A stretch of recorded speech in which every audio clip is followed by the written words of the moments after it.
శుక్లాంబరధరం విష్ణుం శశివర్ణం చతుర్భుజం ప్రసన్నవదనం ధ్యాయేత్ సర్వవిఘ్నోపశాంతయే. కేశవనామాల విశిష్టత అర్థం. మనం ఏ శుభకార్యం చేయాలన్నా, ఏ వ్రతము నోము చేయాలన్నా, ఏ యజ్ఞం చేయాలన్నా సంకల్పానికి ముందుగా ఆచమనం చేస్తూ కేశవాయ నమః, నారాయణాయ నమః, మాధవాయ నమః అని ఉద్ధరణితో నీళ్లు తీసుకుని 3 సార్లు తీర్థం తీసుకుని తర్వాత గోవిందాయ నమః అని నీరు వదులుతాం. ఈ 24 కేశవనామాలు చెప్పడంలో విశిష్టత ఏమిటి? దాని విషయం అర్థం తెలుసుకుని ఆచరిస్తే కార్యం అర్థవంతమవుతుంది.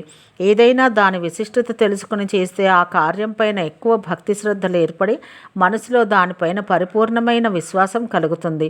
ప్రీతితో కార్యం చేస్తాం. ఓం కేశవాయ నమః. శంఖం, చక్రం, గద, పద్మం. బ్రహ్మ రుద్రులను పుట్టించినవాడు, బ్రహ్మరుద్రులకు ప్రవర్తకుడు, నియామకుడు అయినందువల్ల శ్రీహరి కేశవుడు అనబడుతున్నాడు. ఈ కేశవుడు గాయత్రిలోని తత్ అన్న మొదటి అక్షరానికి, ఓం నమో భగవతే వాసుదేవాయ అన్న మహామంత్రంలోని ఓం అనే అక్షరానికి, 24 తత్వాల్లో మొదటిదైన అవ్యక్త తత్వానికి, మార్గశీర్ష మాసానికి శుక్లపక్షంలో లలాటం మీద ధరించే 12 ఊర్ధ్వపుండ్రాలలో ఒక్కటైన నామానికి, మేషరాశికి ఆహార పదార్థాల్లో ఒక్కటైన అన్నానికి నియామకుడు. ఓం నారాయణాయ నమః. నాశరహితుడైనందువల్ల విష్ణువు నరుడు. ఆయన చేత సృష్టించబడిన జలం నారా అనబడుతోంది. ప్రళయోదకం మీద శయనించిన విష్ణువు నారాయణుడయ్యాడు.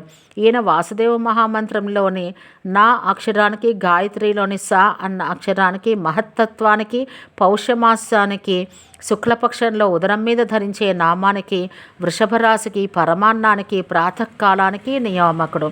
ఓం మాధవాయ నమః. మధునామక యదువంశ శాఖలో జన్మించడం వల్ల, రమాదేవికి పతి అయినందువల్ల, సర్వోత్తముడైనందువల్ల శ్రీహరి మాధవుడయ్యాడు. ఈ మాధవుడు వాసుదేవ మహామంత్రంలోని నమో అన్న అక్షరానికి, గాయత్రిలోని వి అన్న అక్షరానికి, అహంకార తత్వానికి, మాఘమాసానికి, శుక్లపక్షంలో హృదయం మీద ధరించే నామానికి, మిథున రాశికి, భక్షాలకు నియామకుడు. ఓం గోవిందాయ నమః. పొందబడేవాడు, భూమిని గోవులను రక్షించేవాడు, మోక్షప్రదుడు అయినందువల్ల శ్రీహరి గోవిందుడు అనబడతాడు. ఈ గోవిందుడు వాసుదేవ మంత్రంలోని భా అన్న అక్షరానికి, గాయత్రిలోని తుహు అన్న అక్షరానికి, మనస్తత్వానికి, పాల్గొన మాసానికి, శుక్లపక్షంలో కంఠమధ్యంలో ధరించే నామానికి, కర్కాటక రాశికి, నేయికి నియామకుడు. ఓం విష్ణవే నమః. జ్ఞానానందాది సమస్త గుణాలతో దేశత కాలత వ్యాప్తుడైనందువల్ల, సర్వోత్తముడై ఉన్నందువల్ల శ్రీహరి విష్ణువు అనబడుతున్నాడు. ఈ విష్ణువు వాసుదేవ మహామంత్రంలోని గా అన్న అక్షరానికి, గాయత్రిలోని వా అన్న అక్షరానికి, కర్ణతత్వానికి, చైత్రమాసానికి, శుక్లపక్షంలో ఉదరం యొక్క దక్షిణ పార్శ్వంలో ధరించే నామానికి, సింహరాశికి, పాలకు నియామకుడు. ఓం మధుసూదనాయ నమః. మధునామక దైత్యుడిని సంహరించినందువల్ల సాత్విక లోకానికి సుఖాన్ని ప్రసాదించేవాడైనందువల్ల శ్రీహరి మధుసూదనుడు అనబడుతున్నాడు. ఈ మధుసూదనుడు వాసుదేవ మహామంత్రంలోని వా అనే అక్షరానికి, గాయత్రిలోని రే అనే అక్షరానికి, త్వక్ తత్వానికి, వైశాఖ మాసానికి, శుక్లపక్షంలో కుడిస్తనం మీద ధరించే నామానికి, కన్యారాశికి, మధుర భక్ష విశేషానికి నియామకుడు. ఈ మధుసూదనుడు హస్తిని నాడిలో ఉంటాడు. ఓం త్రివిక్రమాయ నమః. 3 వేదాలను, 3 కాలాలను, సత్వాది 3 గుణాలను, భూరాది 3 లోకాలను, త్రివిధ జీవులను, చేతన అచేతన మిశ్రమములన్న వివిధ ద్రవ్యాలను తన స్వరూపంతో వ్యాపించి నెలకొన్న కారణంగా శ్రీహరి త్రివిక్రముడు అనబడతాడు. వాసుదేవ మహామంత్రంలోని తే అన్న అక్షరానికి, గాయత్రిలోని నీ అన్న అక్షరానికి, నేత్రతత్వానికి, జ్యేష్ఠ మాసానికి, శుక్లపక్షంలో కుడిభుజం మీద ధరించే నామానికి, తులారాశికి, వెన్నకు నియామకుడు. ఓం వామనాయ నమః. అపేక్షిత సుఖాలను, అభీష్టాలను కరించేవాడు, మోక్ష విరోధులైన దైత్యులను అంధకారంలో నెట్టివేసేవాడు అయినందువల్ల శ్రీహరి వామనుడు అనబడుతున్నాడు. ఈయన వాసుదేవ మహామంత్రంలోని వా అన్న అక్షరానికి, గాయత్రిలోని యం అన్న అక్షరానికి, జిహ్వాతత్వానికి, ఆషాఢ మాసానికి, శుక్లపక్షంలో కంఠం కుడివైపున ధరించే నామానికి, వృశ్చిక రాశికి, పెరుగుకు నియామకుడు. ఓం శ్రీధరాయ నమః. శ్రీ శబ్దవాచ్య అయిన మహాలక్ష్మికి కూడా ధారణకర్త, పోషణకర్త అయినందువల్ల లక్ష్మిని సర్వదా తన వక్షస్థలంలో ధరించి ఉండడం వల్ల శ్రీహరి శ్రీధరుడు అనబడుతున్నాడు. ఈయన వాసుదేవ మహామంత్రంలోని సు అన్న అక్షరానికి, గాయత్రిలోని భా అన్న అక్షరానికి, ఘ్రాణతత్వానికి, శ్రావణ మాసానికి, శుక్లపక్షంలో ఉదరం ఎడమ భాగంలో ధరించే నామానికి, ధనురాశికి, ముద్దపప్పుకు నియామకుడు. ఓం హృషికేశాయ నమః. ఇంద్రియ నియామకుడు, రమ బ్రహ్మ రుద్రాదులకు ఆనందాన్ని ఇచ్చేవాడు అయినందువల్ల శ్రీహరి హృషికేశుడు అనబడుతున్నాడు.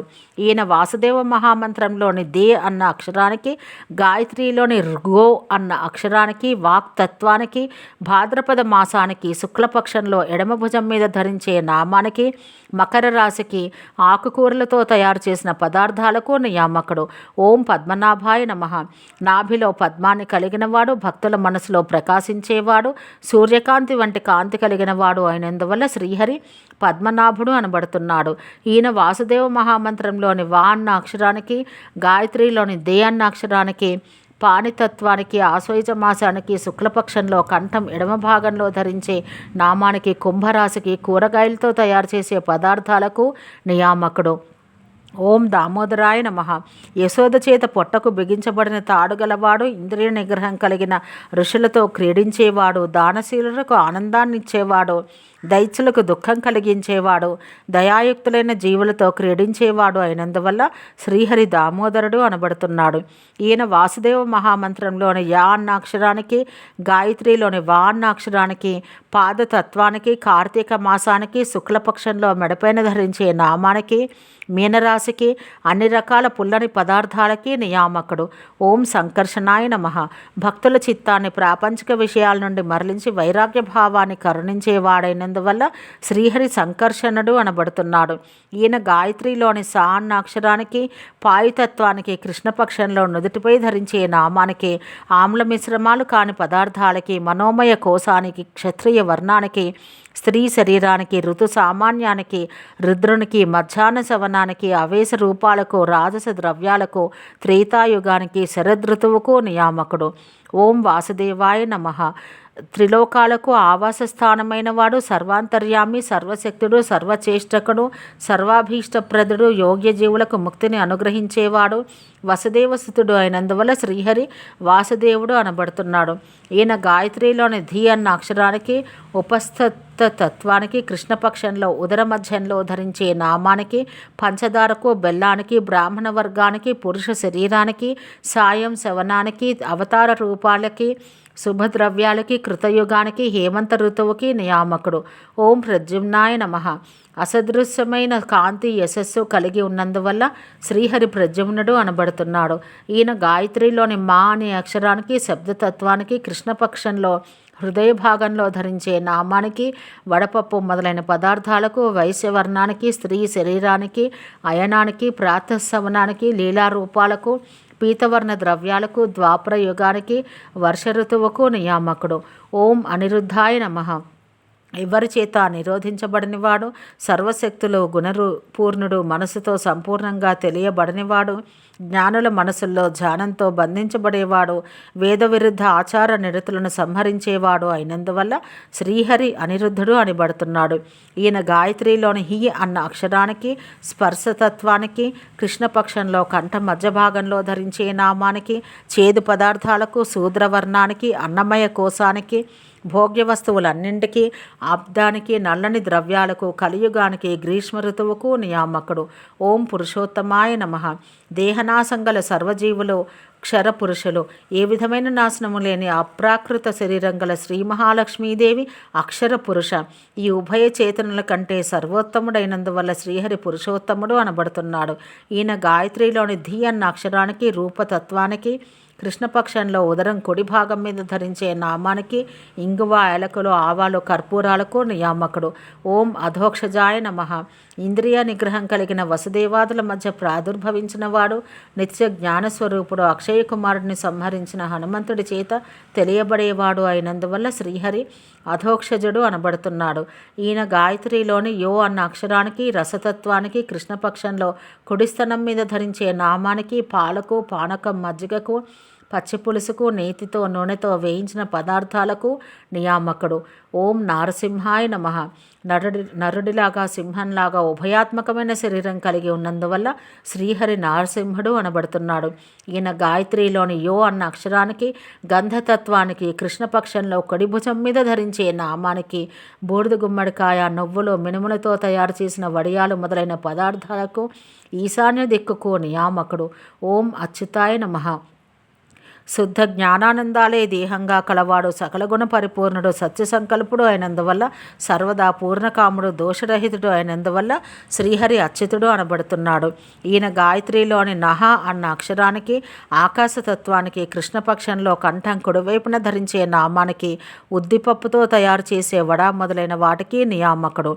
ఓం జనార్దనాయ నమః. సముద్రంలో ఉండి తరచుగా దేవతల్ని పీడించే మధుకేటప హయగ్రీవాది దైత్యులను మర్దనం చేసినవాడు, మోక్షప్రదుడు, జన్మలేనివాడు, సంసార దుఃఖాన్ని పరిహరించేవాడు, సుజీవుల చేత పొందబడేవాడు అయినందువల్ల శ్రీహరి జనార్దనుడయ్యాడు. ఈ జనార్దనుడు గాయత్రిలోని ప్ర అన్న అక్షరానికి, వాయుతత్వానికి, కృష్ణపక్షంలో ఉదరం ఎడమ భాగంలో ధరించే నామానికి, ఉప్పుకు, నైరుతి దిక్కుకు నియామకుడు. ఓం ఉపేంద్రాయ నమః. ఇంద్రుణ్ణి అనుజుడిగా పొంది ఉన్నందువల్ల శ్రీహరి ఉపేంద్రుడు అనబడుతున్నాడు.